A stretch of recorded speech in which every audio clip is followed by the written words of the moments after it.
When Lil Uzi Vert first officially announced their follow-up to Eternal Atake with a sequel, they made this post on Instagram with the cover art. Given the success and cult following of Eternal Atake 1, fans were hyped. The cover itself features a bunch of what look like alien women seemingly being part of a cult. This aesthetic picks up right where the first Eternal Atake left off, specifically being heavily influenced by the Heaven's Gate cult, which was a cult that believed if they offed themselves at the exact time the Hale-Bopp comet was above them, it would transport them to the afterlife.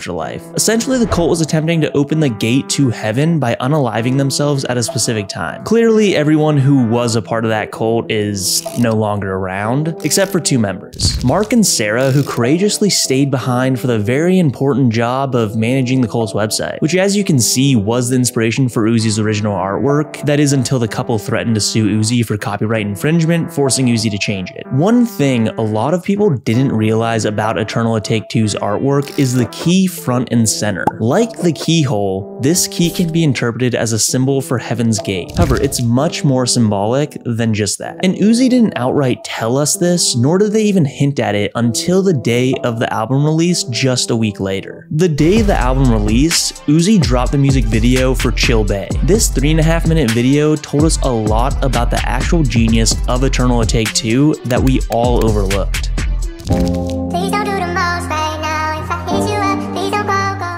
The music video shows Uzi trapped inside a dome, of which they have no idea about. They think they're just living their life, but in reality there's a whole team that's pulling the strings behind the scene as viewers are watching entertained. Very similar to The Truman Show. They're literally watching me like a show. Oh, like Truman Show almost. Yes. Eventually, one of the aliens saves Uzi and allows them to escape from the dome. This girl is also featured on the album cover and is the only one who's distressed and in fact crying. She wants to free Uzi. When she does, Uzi escapes into a ship. Then Uzi flies into the keyhole and returns home, free from the planet they were trapped on. They kidnapped me because they love my music. The kidnappers, those in the control room pulling all the strings, is meant to represent Uzi's record label, Generation Now, an imprint of the larger label Atlantic Records, of who Uzi's been signed to for almost 10 years. And the relationship Uzi's had with them is pretty rocky, which is evident by Uzi's actions, like dropping a music video titled Free Uzi, as well as rapping things like and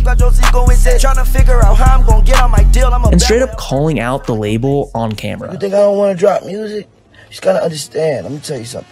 When people don't love you, they'll hold your life if you sign a motherfucking. So clearly Uzi and their label don't see eye to eye. And Uzi's plan for years now has been to get out of their label, to be free. Uzi did have a small win back in 2019, around the same time they released Free Uzi. Roc Nation, Jay-Z's label, brought on Uzi to their roster to manage. Lil Uzi was still signed with Generation Now and Atlantic Records, but was now managed by Roc Nation. Confusing, I know. But important takeaway here is that Uzi was still trapped by their old deal and was paying Atlantic Records for any money they made. At the end of last year, a few months after releasing Pink Tape, Uzi posted this on their story, clarifying that they can't stop making music entirely and saying, "I have one more album to turn in. After that, I finally can genuinely smile." So now after releasing Pink Tape, they just had one more album to fulfill. And the original plan was to release Barter 16, which was a nod to Young Thug's 2015 album Barter 6, which was a nod to Lil Wayne's Carter 5, which was a nod to, no, I'm just kidding, that's the last nod. But a ton of songs from Barter 16 got leaked, so Uzi just scrapped it entirely. Or perhaps their label did. We don't really know who made the call there for sure. So instead, they released Eternal Atake 2, and the release was very un-Uzi-like, in the sense that they didn't really tease it until a couple weeks before releasing it, and then it did in fact release on time. Unlike the many albums before that Uzi released, which all had significant delays. When fans listened to the album, the initial reaction was not good. But maybe that was the point. I don't like when everyone says it's good.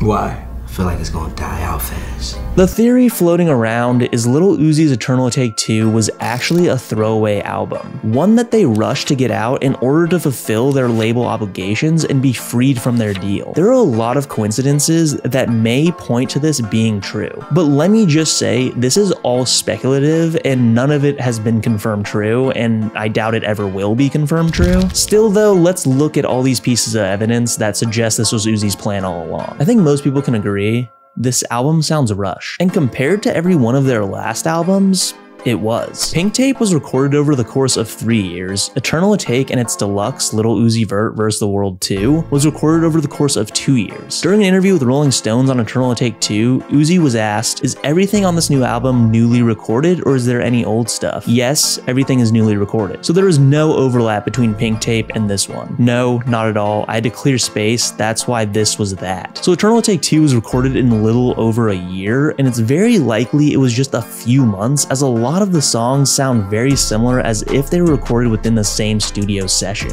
It's very possible that Lil Uzi rushed to put this project out, filling the track list with mediocre songs in order to fulfill their contract and then focus on the next project to be released outside of Atlantic. I mean, Uzi even marketed this album as a new era for them. Now let's take a look at some of the lyrics on the album. These are literally the first words spoken on the album from the opening track, We Good. Yeah.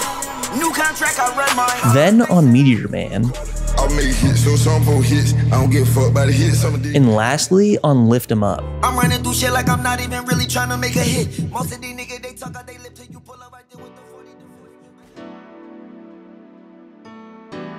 Once Eternal Atake 2 did drop, Uzi didn't promote it much at all. Didn't post the Chill Bay music video link, didn't market the merch, and it really felt like Uzi was distancing themselves from the project entirely. And within days of its release, Uzi updated their bio no longer linking to the album at all. Instead, there was a link to calypsovirtual.com. When you go to this website, it's a separate page for Uzi to promote themselves outside of their prior website, littleUziofficial.com, which as you can see is owned by Atlantic Records. On this new website with the aesthetic matching that of MySpace, if you go to the inspo section, the first picture shows an alien holding Eternal Atake 2 and a trash bag, insinuating that the project is in fact a throwaway. What's even more interesting is when this website was launched, Rock Nation made a post about it on their Instagram. So it seems like this is the new era that Uzi was alluding to. With Eternal Atake 2 released and now out of contract, and given Rock Nation posted that, it's looking like Uzi may be signed 100% with Rock Nation now and is already beginning the rollout for their next project. Going back to the bio, we can see CFO, which stands for Chief Financial Officer, defined as a senior executive with responsibility for the financial affairs of a corporation or other institution. And then Uzi recently posted a picture of Frank Ocean on their story, again saying CFO. This is when it was all starting to come together. Frank famously pulled off one of the biggest heists in music, where he dropped Endless, his last album, as part of his contractual obligation with Def Jam, and then the very next day Blonde, completely independent, allowing him to rake in 100% of profits. So is Uzi alluding to the fact that they did the same thing? All the evidence sure does point to this being the case. But let's take a look at this from another angle. Lil Uzi's last album, The Pink Tape, sold 325,000 units in its first week. This album, Eternal Atake 2, sold only 60,000, more than an 80% drop in first week sales. On top of that, the perception from fans was pretty damn bad. Within hours of its release, after seeing all the negativity, Uzi posted this, pretty much going straight into damage control for the bad reception. With poor sales and negative reception, the album release was far from successful. So perhaps Lil Uzi Vert is rewriting their narrative for this poorly received album drop by employing revisionist history, which don't worry if you don't know what that means. I learned what it meant very recently, so you're okay. But essentially, Uzi heard a narrative floating around and decided to run with that, and to an extent change the past by plotting the idea that this was their plan all along. Instead, the truth might be that there was no plan.